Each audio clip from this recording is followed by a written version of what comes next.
Thanks, Michael.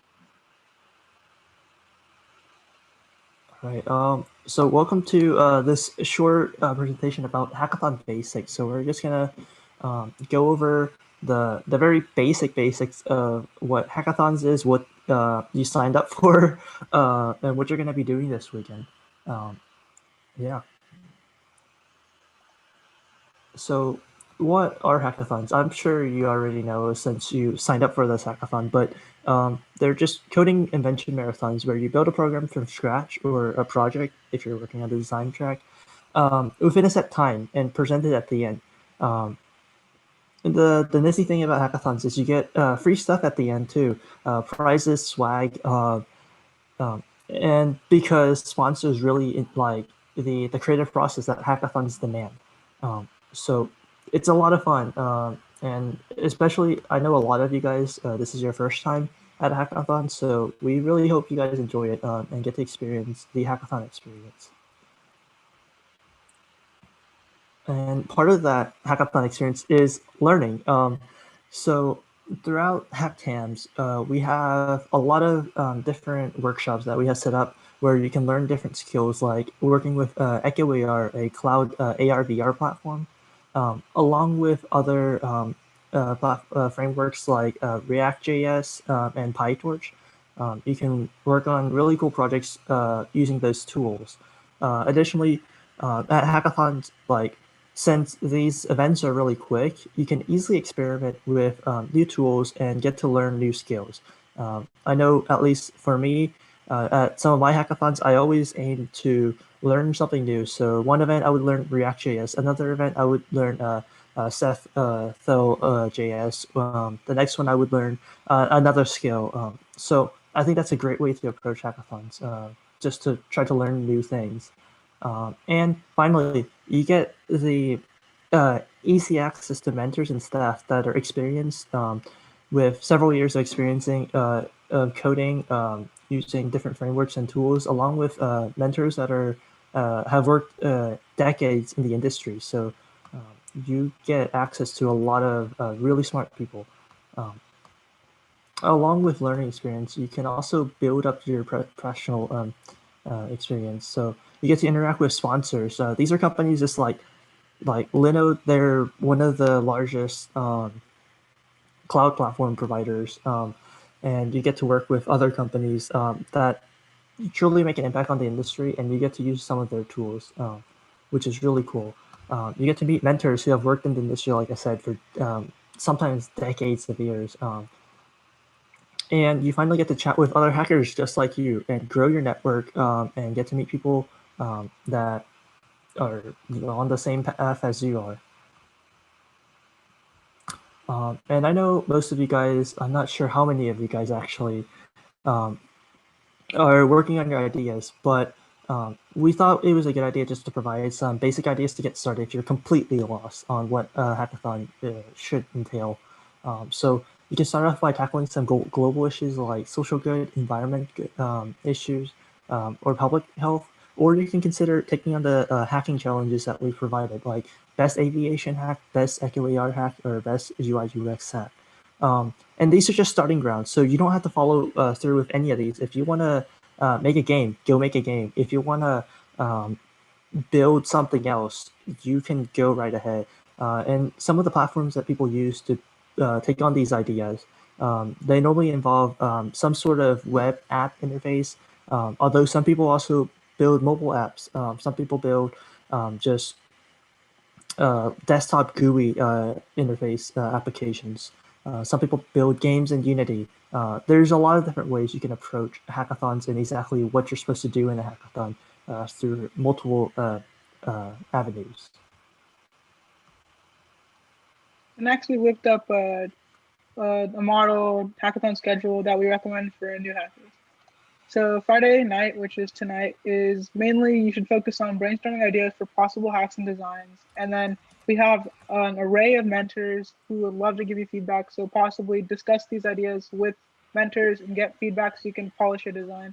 And if you have time tonight, maybe create a rough mock-up and some sketches to see where you're going with your hack.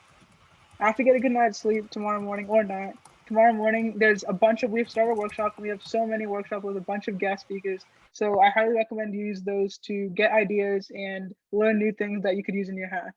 And then by tomorrow morning, after you've attended a few workshops, you should have an idea and a project vision finalized. You should know what you want to do and consider how you want to get it done. So the next bullet says consider which technologies and frameworks to use.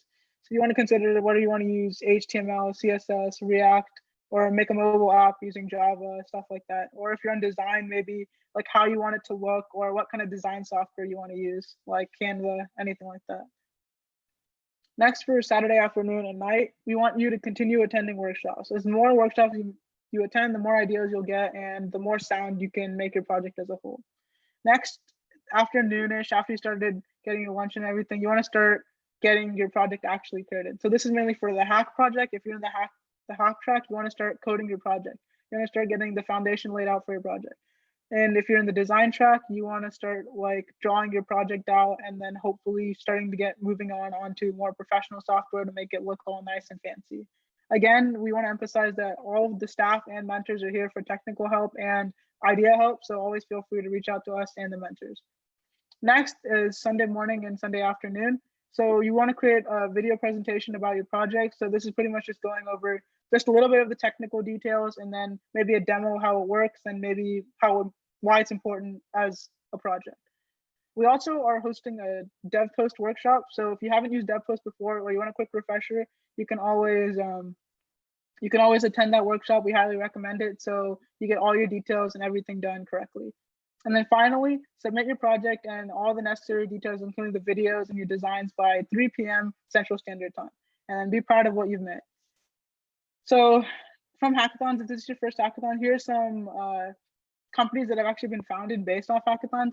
I'm sure a bunch of you know what Readme is. It's a social media platform. It's a messaging platform. So Readme actually started from a hackathon project. And then we have Carousel, which is kind of like eBay for household items, and then Easy Taxi, which is kind of like Uber. All these projects started from hackathons, and hopefully maybe you can consider taking your project and taking it to the next level and making a company out of it. Next, do we have any questions? So what kind of stuff is the design track making? Like, what are some examples of things that design track would do? So some of the like design stuff you can build for the design track include like a mock-up of like an app or mock-up of like a website interface. So you don't have to actually code that, but you can kind of create like the graphics and the designs for that.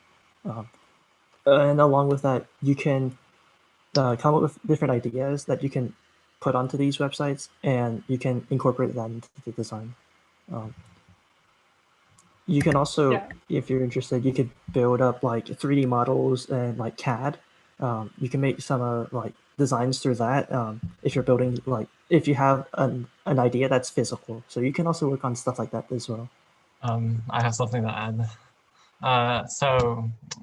You can also, I think design is kind of a broad term, but a good thing I think that you should think about is instead of just like designing and like drawing out your product, also consider like how you're going to build it, the materials you need, just like plan it out. So as if you're going to build it, as if you're going to like produce it, like maybe even mass produce it, just kind of go through, be very in-depth with your idea.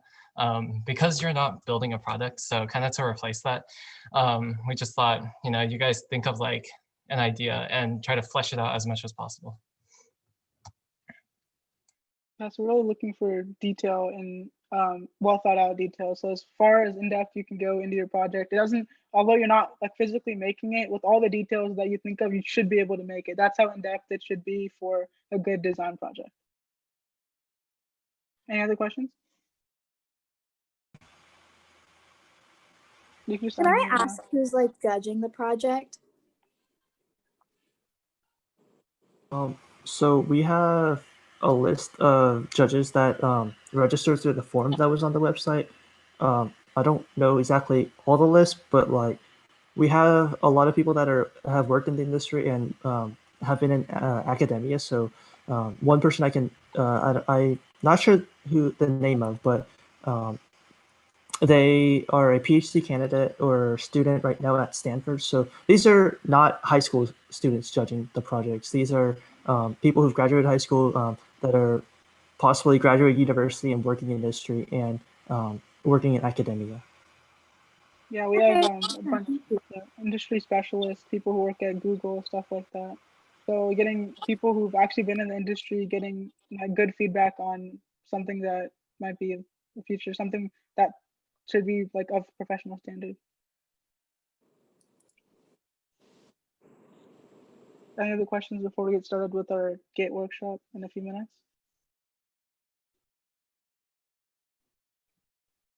Anything in general, anything about hackTAMS? First two.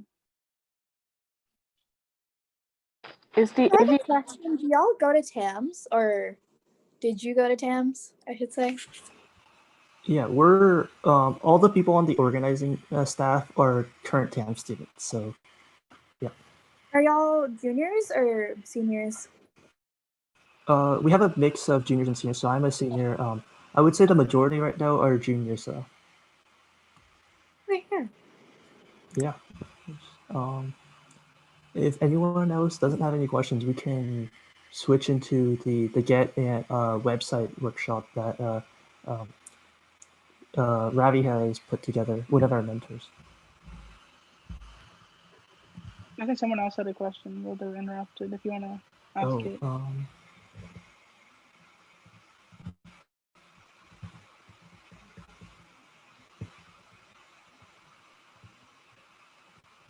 Yeah, I think we can move on.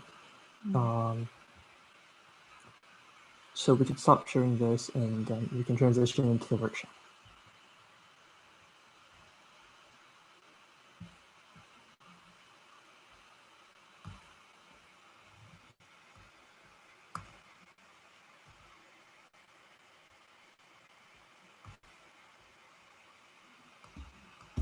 Hey, can everyone hear me?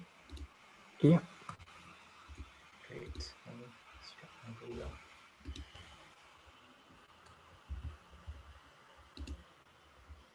Sweet.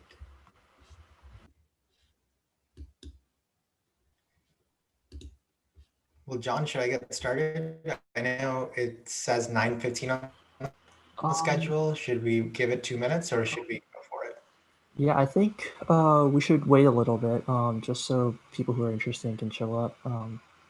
Yeah. Okay, sounds great. Let's do that. Yeah.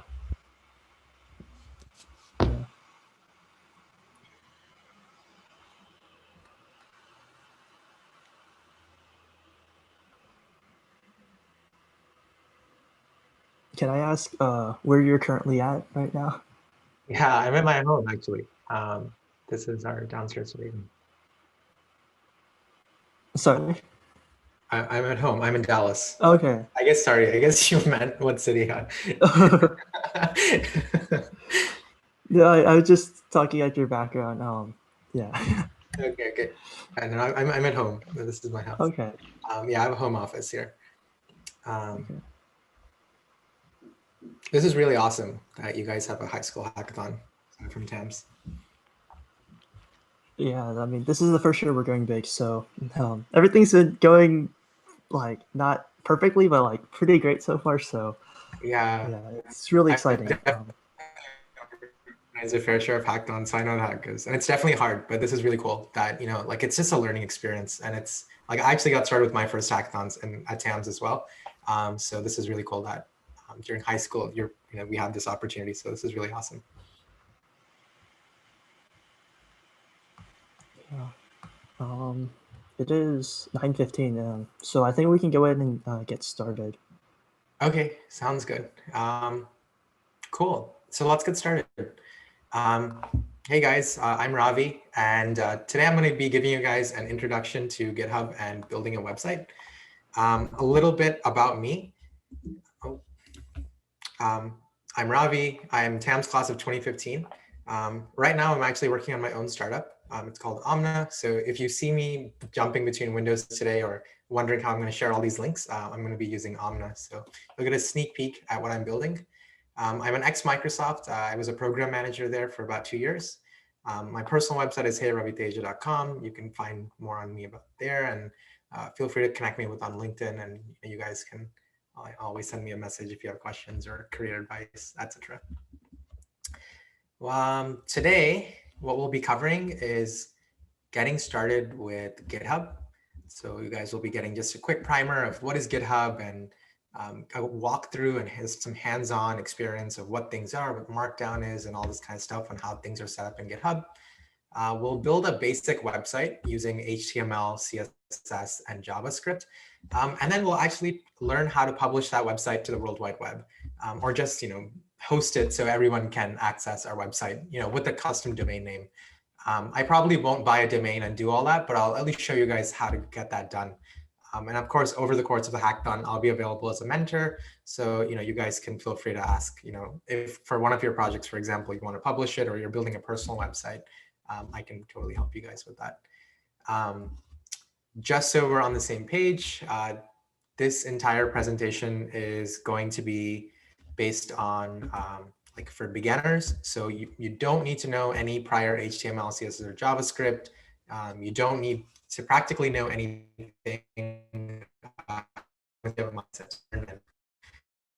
Publish a website. It's pretty much.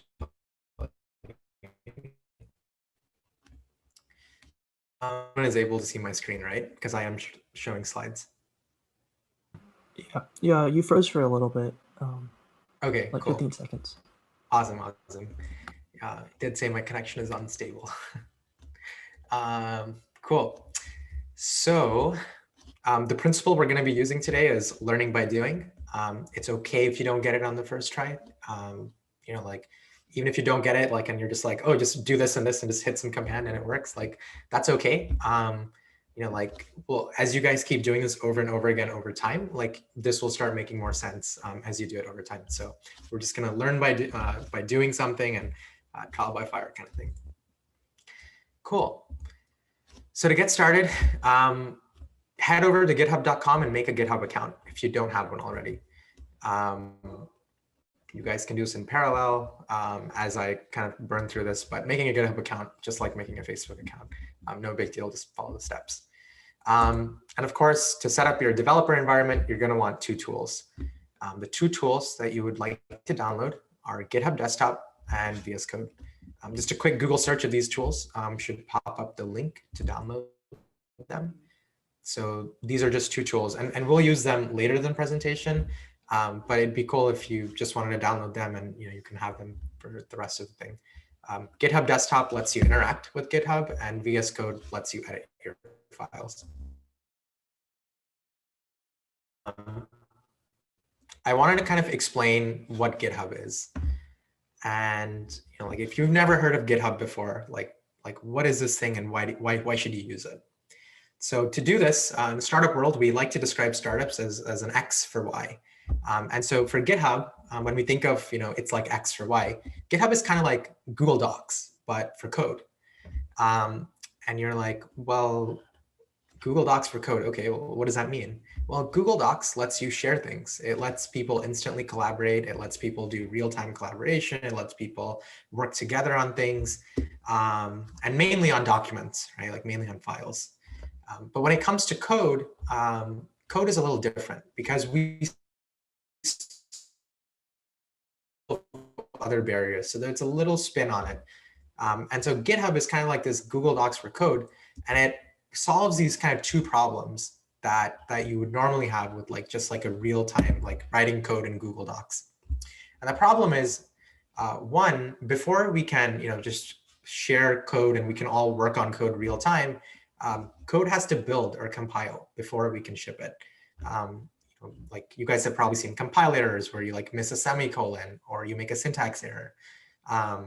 So if we're all just collaborating on a Google Doc and we're just writing the same file, the problem there is that it's a little difficult because one of us can be missing a semicolon, the other person might not, and that code does not necessarily build.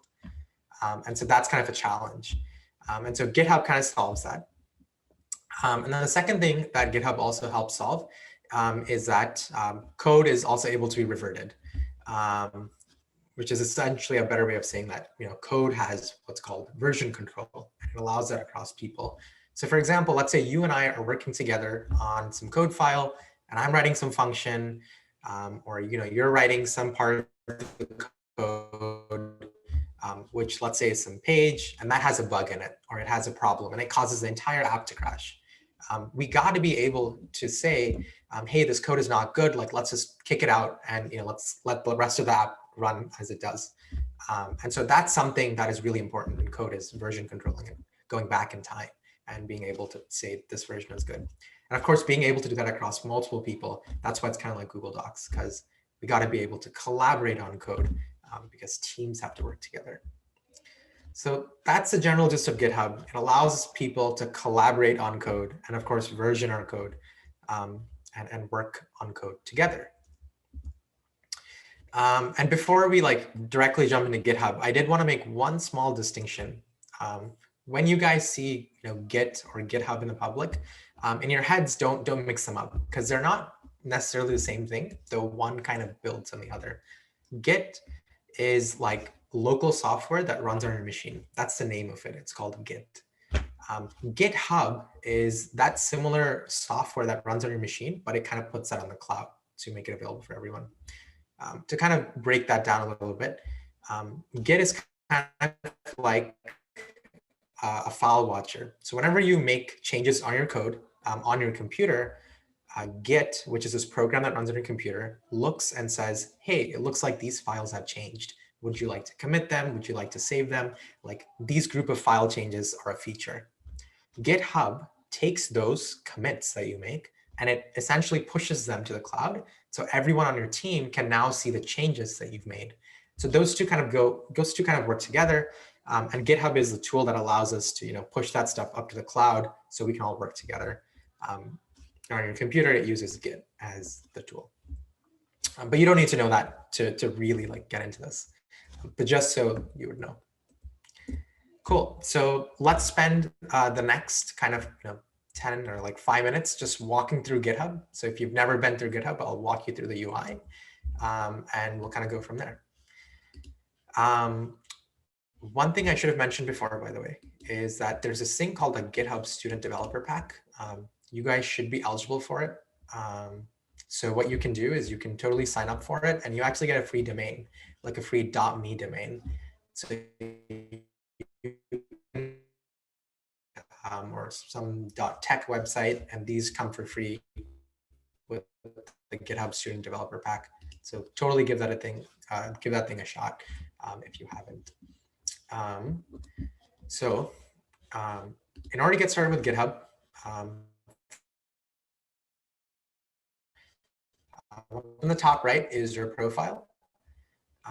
And most of the work that you'll be doing will mostly be in your profile, or it'll be in somebody else's profile. The core thing in GitHub is what we call repositories. Repositories are essentially like the directories that contain your apps. They're essentially your code bases. So for example, I have a bunch of these repositories that exist for a bunch of apps that I've been working on.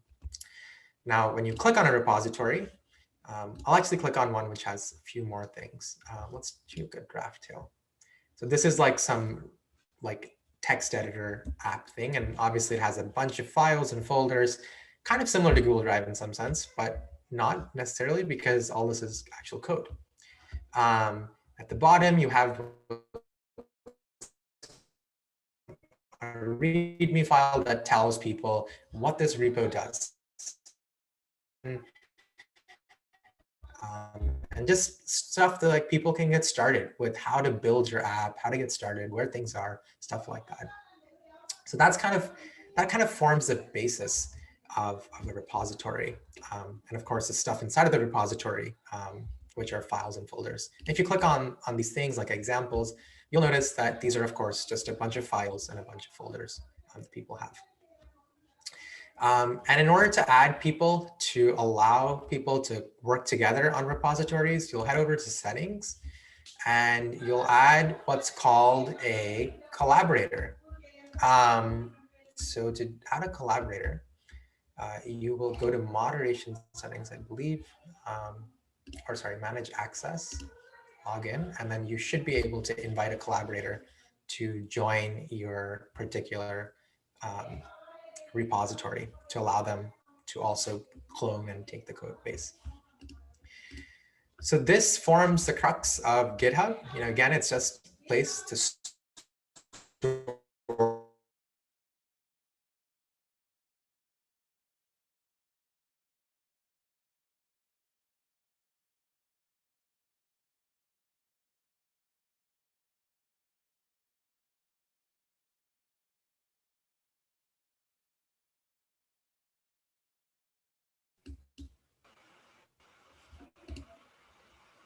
You're back.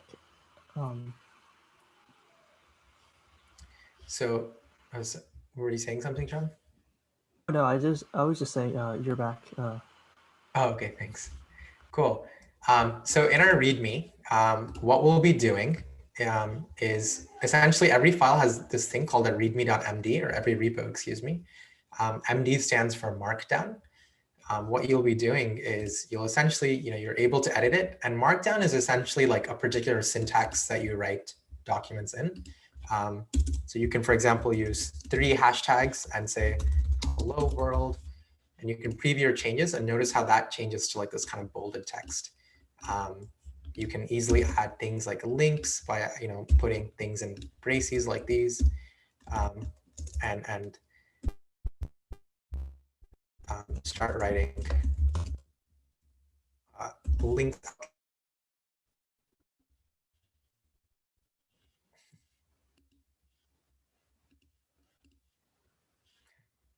The demos never work. But anyways, you can write syntax like this, and that essentially converts it to a quick way of previewing, of writing links. So for example, this became a link to google.com. So anyways, Markdown is just a way that is used all across GitHub in order to write documentation. So if you guys are wanting to document your code or your features, you're welcome to use Markdown. Cool link by GitHub on what is Markdown. You can do all sorts of things like writing italics, making quick lists, adding images, all without using a text editor. You can write it on Markdown and do that. So anyways, that's like just an introduction to GitHub and kind of getting started with that. In order for you guys to kind of get started, if this is your first time with it, or maybe you're working on a project today and you want to work with a team, what you want to start off is by actually creating a new repository. You can do this by heading over, going over to your account and clicking on new. And this lets you create a new repository with a name and adds a description. For the next part of this presentation, where we'll be trying to actually build a website using GitHub, you'll actually want to be naming a repository with your username, your GitHub username that you give, like this. And you want to add .github.io at the end. I already have that repo, so it won't let me. But essentially, you want to create a repository with that as the name. And of course, you can add a quick description, like my personal website. And you can add a README file to it. You can also add a license, so that lets people license out your code, or if people can open source and use your code that you write as well. And you can choose to make it public or private, so if it's just available to you guys, or if anyone on the internet can use that code as well.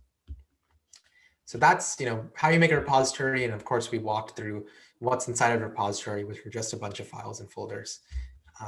And then in the next step, we're actually going to be talking about how do we take files and add them to GitHub, and of course do more with that.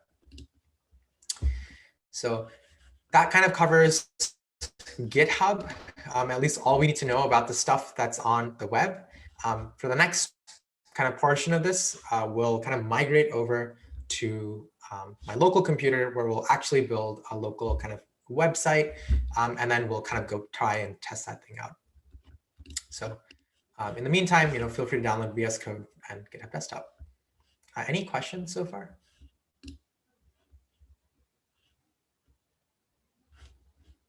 All right. Cool. So for our next part, we will be talking about hosting things with GitHub. And before we do that, let's actually build a website. So to do this, I will grab over my favorite editor, which is Visual Studio Code.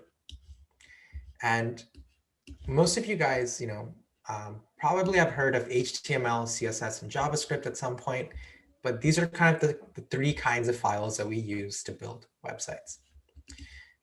To get started with something like this, what you can do is you can start by create a folder called my local website. Create it. You can open it with inside of Visual Studio Code.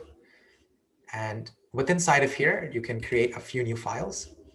And we're going to create a file here called index.html. Index.html start website or the root of your page. There are a few kind of tags that we use in HTML that represent, like how to lay out a website.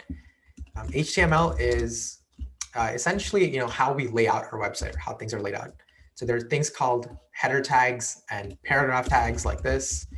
And there are, tags like B, which represent bolded text and stuff like this.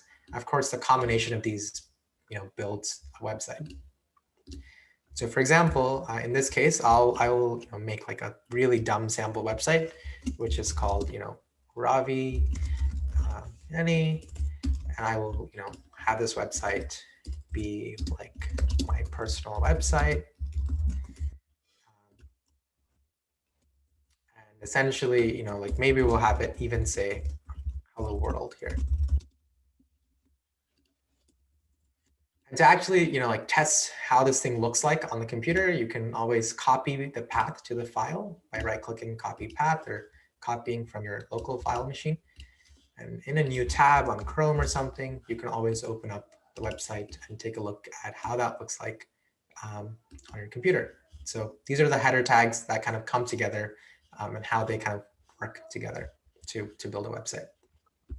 And then over time, what you can do now is, like this, by itself, most websites don't look like this. They look a little bit nicer. So we add things called CSS or style sheets. So you can create another file called index.css. That represents, CSS stands for cascading style sheet. You don't really need to know what that means. But essentially what that says is you can actually add styling to make these things look better. So for example, I can make my header be in a different color. And to do that, in CSS, we use certain syntax, which is a file that says, which are called selectors. And for example, in this case, I'm saying select all the header 2s in my file and change the color of them. HTML file, I can actually link a link attribute. And if you don't, have reference, you can always look at like W3 schools or something to understand how to bring these things in. They usually are wrapped in this thing called a header tag. So we'll just copy that and add that here. And you can add something called index.css file. So this imports our index.css file, and then this should also change your headers to be red. So notice how when I refreshed the page, it loaded my index.css page, and the styling went from becoming black text to red text only for the header 2s. So a combination of these tags allows us to change how things look like. If you instantly want to make a website that is just text-based look better, my recommendation is to always just change the font, because the default font that things choose. And good practice is to always wrap the actual contents of your website in what's called a body tag. So a body tag represents the actual body of your website. A head tag just has things like links to other files and references and stuff like that. So body, header. And then you can actually say everything in the body tag, could be a different color. So we can make it everything in the body tag be of color green. So that color changes the font color. And we can add something called a font family property. My favorite font is called Avenir. You can look up all these fonts. You can probably just add something like that and refresh it. And notice how that just kind of looks a little bit cleaner with the spacing and everything. So You can do all sorts of layouts and stuff, using CSS and display. I'm happy to help you and show you more of that in detail as we can progress. But you can totally build a good looking website with just HTML and CSS. Finally, the last thing that some of you guys might be familiar with is JavaScript. What JavaScript allows us to do is add interactivity to our website. So right now, this website is just a static website. You can't really play with it. When you click on something, it doesn't do anything special. So for example, I can add a button tag just like this, and I can say, I can have it say do something, refresh it, and hey, look, it makes a button. But when I click it, it doesn't do anything. So let's say I wanted to show an alert or I wanted to do something. To do that, we can actually use JavaScript files to help us out and write a script to help us and get there. So to do this, I'll create another file called index.js. And in here, I can write a JavaScript function that says function say hello. And there's a function called alert. This is similar to like system.out.println or cout or something. You can do alerts. You can also do console.log to like log things to console in the browser. So anyways, this is like JavaScript and how we kind of mess with the browser. So I can create a function like that that says say hello. And then I can go back to my button. Oh, sorry. Well, first I should import.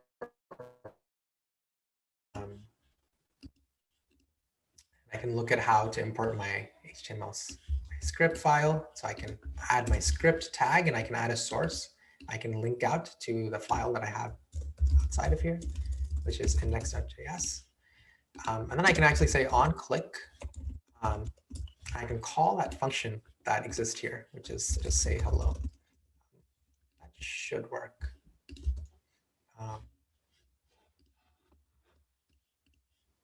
So notice how now it says say hello and it called a function and now it says hello. So it shows an alert box. So now we've added interactivity to our page. And you can do all sorts of things with JavaScript. You can say, when I click this button, select this element and change it to be red.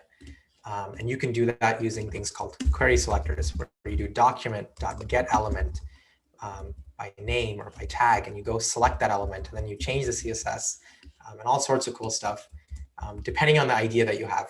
But these three things are the fundamentals of building a website that people can interact and work with.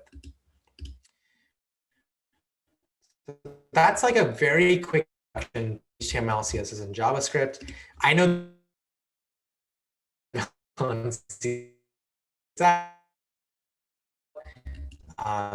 my recommendation is, like if you're trying to build a personal website, like go find a template. Go find an HTML or a CSS template. You can go to any website that you find, and you can always right click and hit view page source.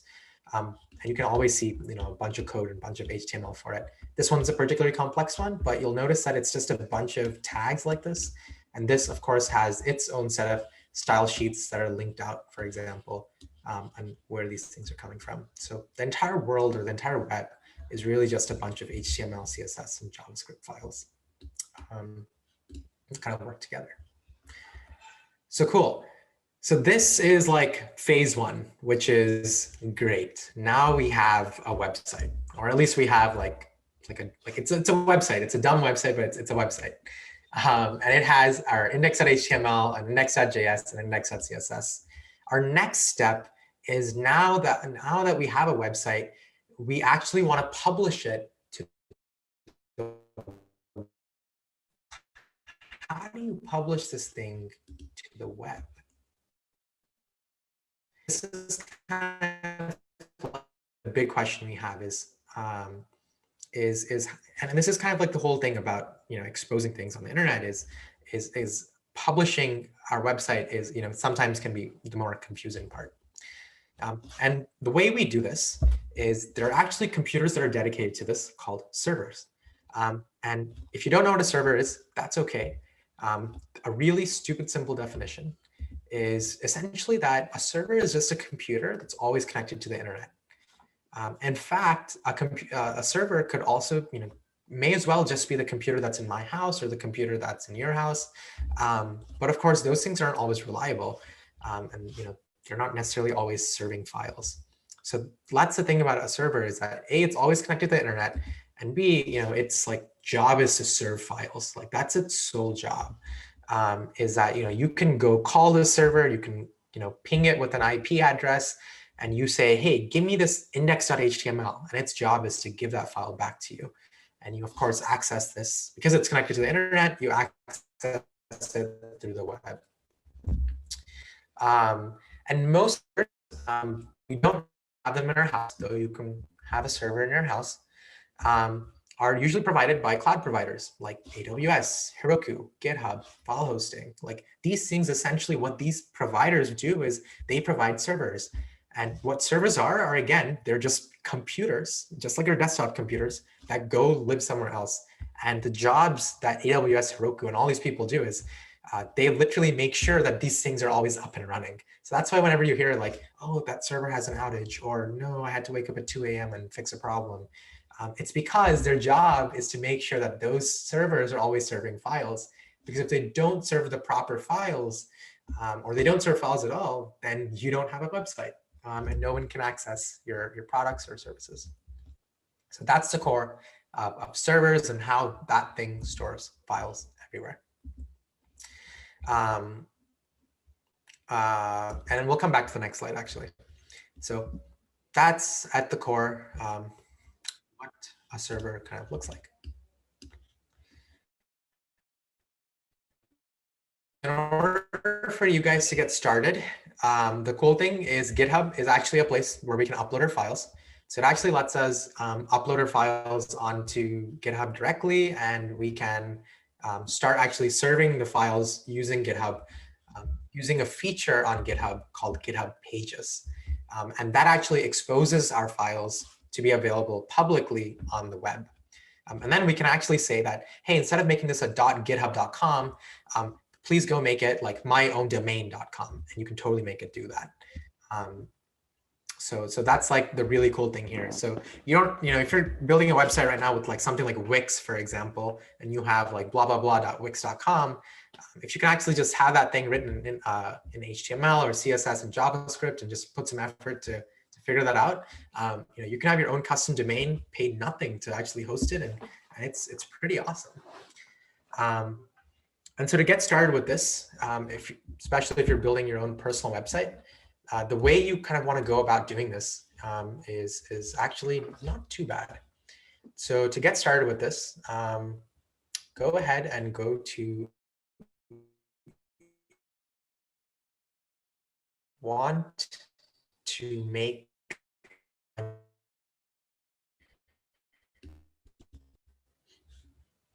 this thing is like so slow. Click on new, and this allows you to make a new repository. For the case if you're a brand new GitHub Pages user and if you've never made one thing, I highly recommend, or I believe it's required or recommended, to make your first repo that you want to have as a website your username.github.io. When I say username, I mean like put your username, like your GitHub username here. So mine's rlinganeni, so I use that as my username. So create a repo with that as a name and give it a description of something like my personal website. And then you can choose to make that either private, or you can choose that to make it public. Since it's your personal website and you can have it do a bunch of things, you can have it be a private website if you want. Yeah, and then so that allows you to create a repository, and that creates a blank repository. And if you choose to add a README, it also adds a README file.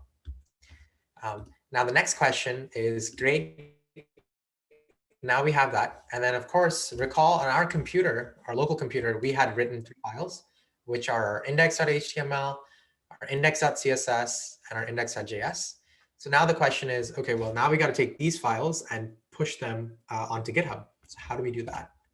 So to do that, the first thing you want to do is go back to the repo that we just made. I'm just heading back to the repo that I already had, which is my GitHub Pages demo. And over here, there's a little green button that says code, the download button. So what you want to do is you essentially want to clone this code. And what cloning does is it essentially gives you a copy of what's on the web onto your local machine. If you guys are doing teamwork, cloning is the way how everyone gets on the same page. So what you want to do now is you want to click on Open with GitHub Desktop. You don't want to download it as a zip because a zip is just a static copy. It's just like a single copy of the files at that moment. When you open it with GitHub Desktop, you actually get like a live version of the code, and you can tell Git to update it and so on and so forth. Anyways, Open with GitHub Desktop is the way you want to do this.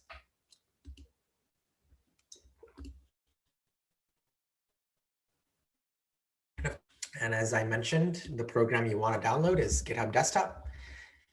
It'll ask you to clone the repository. It'll ask you, okay, what is the repository URL and where on your computer would you like to save it? So this essentially creates a folder on your computer asking where you want to save it. Mine in this case is in projects, and it has a name of the repo, GitHub Pages Demo. Yours will be your repo name. You'll simply click clone, and you'll notice that it is just this blank thing.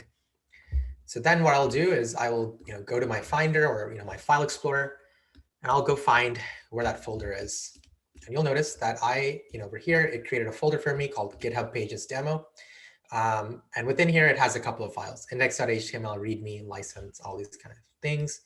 And these are the exact same things that are available on GitHub as well. So it's basically just the stuff that represents the stuff on the cloud. Now what we'll do is I obviously did this work of index.html, index.js, all this stuff in a different folder. But what I'll probably do is I'll just go ahead and copy that over from that other folder I was working in and just drop them into here.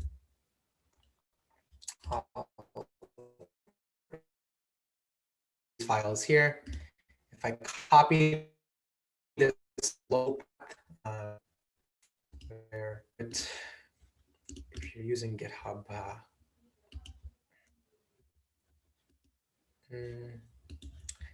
sorry, I'll open it in VS Code so you can see it. But these are the same index files that we had elsewhere, and I just moved them to this folder that we just cloned from GitHub Desktop.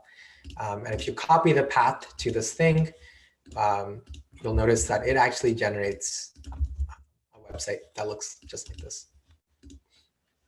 Okay, cool. So now what we'll do is if you open up GitHub Desktop now, you'll notice that it detected 3 changes. So remember how I mentioned that there's this program called Git, which actually detects file changes? Well, this is Git at work on your computer, and it's saying, hey, here are the files that changed. And notice how we had index.html previously, and this is the content that used to be in it, but that got changed with all this new stuff. So Git tells you, okay, here are all the changes that have happened.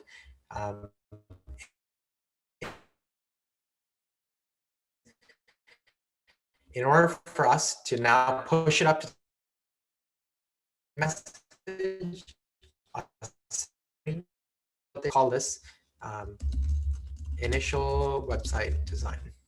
You can add a description if you want, and you can simply hit commit to main. And once it's done, you want to make sure you push to origin. Origin represents the stuff in the cloud. So without pushing to origin, your history is just saved locally. And that's just basically saved to Git. But in order to push to GitHub, so everyone can have it and your code is backed up, you want to click push to origin. And that pushes your code all the way up to origin. You can head back to GitHub, your GitHub repo on the web, refresh it.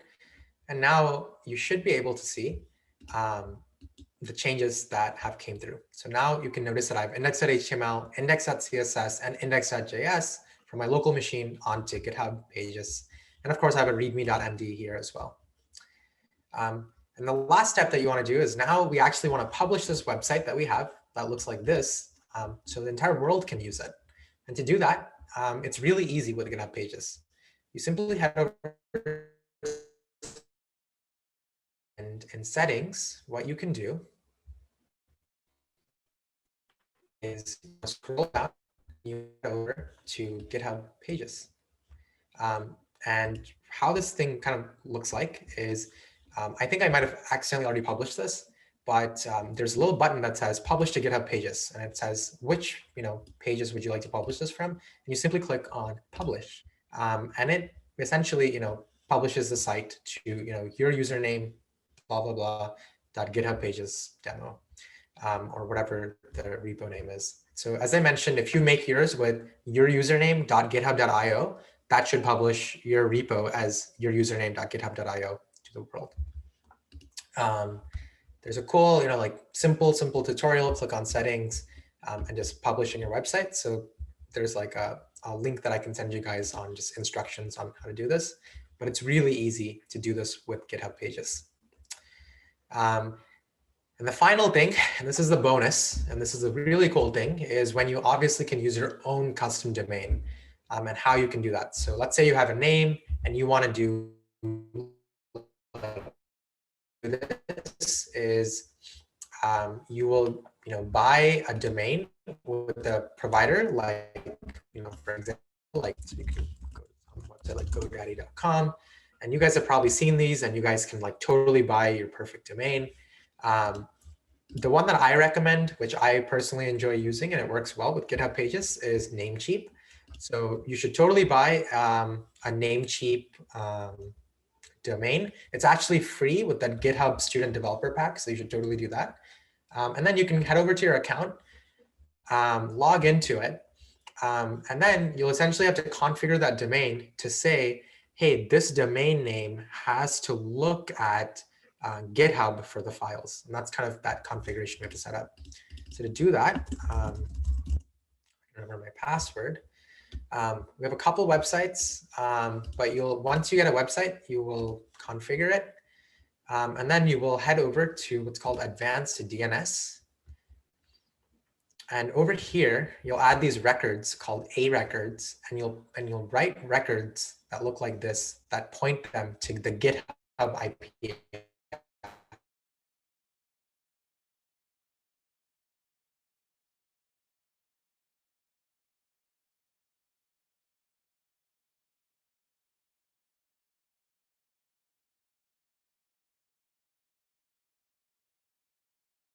addresses.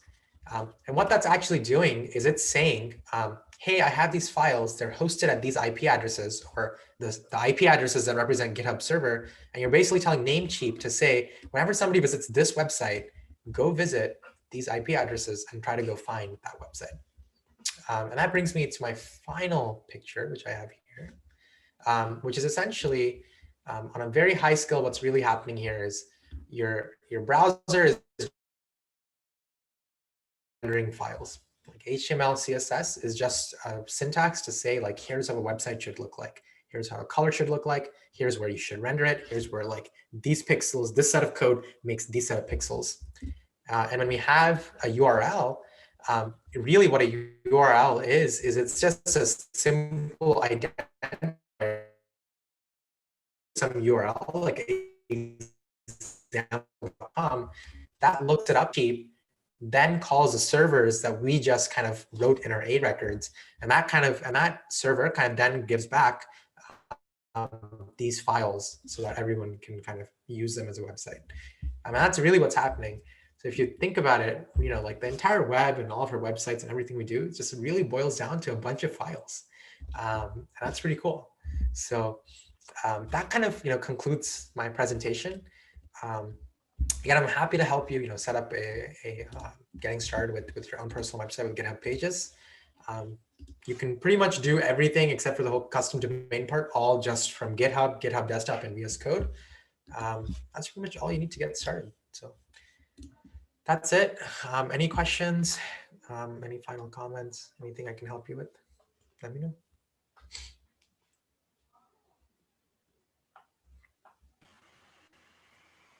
All right. Thank you so much for the workshop. I'm sure the participants really enjoyed it, and hopefully it kickstarts them in their own presentation or project. Sorry. Yeah, thank you so much. You did a really good job of explaining it. Thanks for having me, guys. Best of luck. Cool. Well, I'll be around. I'll be as a mentor. I'll probably check in here and there. So if you guys have anything, any helps, tips, whatever, feel free to ping me. Thank you, guys. Ravi, I was just wondering, what is your Discord? Are you on Discord? I don't think I've joined it yet, but Okay, do you I'll want just me message to you give you and the I can link? tell you my ID when I have it. Is that good? Yeah, that sounds great. Thanks so much. All right. I think we can end the Zoom call.